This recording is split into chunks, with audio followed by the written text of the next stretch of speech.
One of the most startling and dangerous wonders of the nature is an extreme quake and its awful eventual outcomes.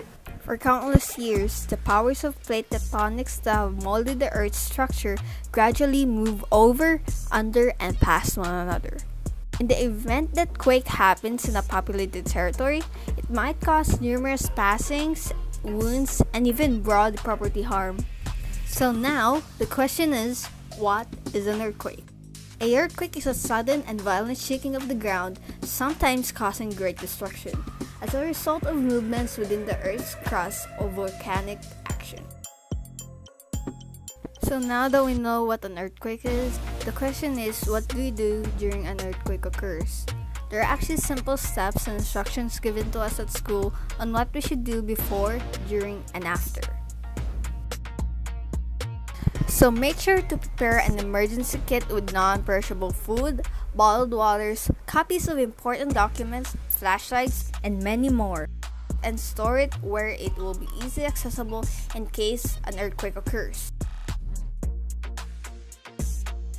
So each family member should know or be taught on how to do basic first aid, how to behave during an earthquake, and what to do after one. So make sure to also store heavy items or glassware in lower cabinets in order to ensure that nothing will be broken below. Now that we know what to do before an earthquake occurs and get ready for an upcoming disaster, let's now talk about what to do when it happens. The most important things to do is immediately seek shelter.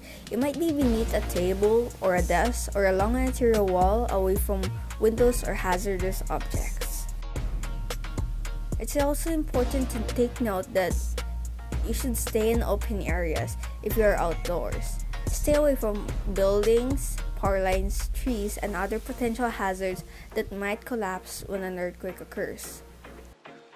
Important things to also note is stay calm and brace yourself. It's important to keep your balance, so you should sit if possible.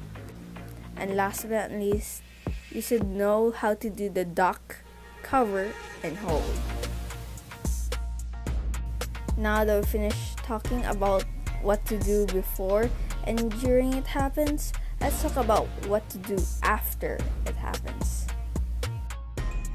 Be prepared for aftershocks, which may be stronger than the initial jolt. Check for structural damage, but do not enter a building that shows damage or has visible cracks in the walls or foundation. Check for injuries and ask for emergency assistance if needed. Be cautious when opening cabinets, cupboards, and closets in case items that have been stored there may be posed to fall and break. Last but not least, keep your phone lines clear for emergency uses. There might have been things that I've missed talking about, but I just covered one of the things that I think would help a person prepare for an earthquake. Earthquakes may be dangerous, but if you know how to act in a certain situation, no matter how terrifying it is, one person can end up saving someone's life. This has been Miljoelyn Lumandog of Grade 10 BABBAGE, signing off.